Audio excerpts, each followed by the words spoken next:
Hey YouTube, super exciting day today. We are out of town skiing again, but wanted to make a quick tripod update video. After the last one, I did a bunch of research and tried to figure out how to replace these two. Ended up going with this one. I initially thought I would really enjoy this type of fastener to hold my phone because it's nice and sturdy, but ended up not really liking it after using it for a month or two.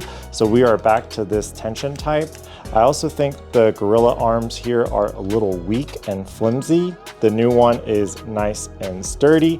Really looking forward to using that. The reason why I kept the second one is because the extension selfie stick part can bring this off the ground, but hopefully this is long enough by itself. But if I needed to raise the height, I could just attach this to something.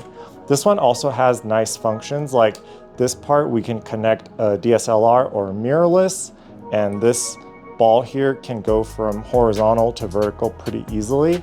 I'm gonna take this phone off that tripod and talk about what we're doing with that one.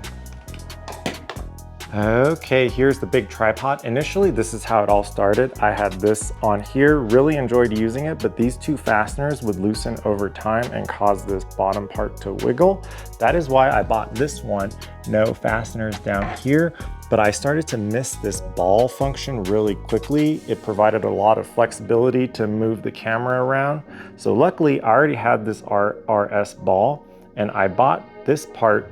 It's a little bit thicker in metal compared to this old one that was a little flimsy. No fasteners down here. Another complaint about this one is this started to bend.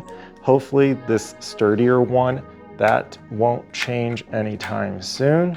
Really excited to finally donate these three pieces.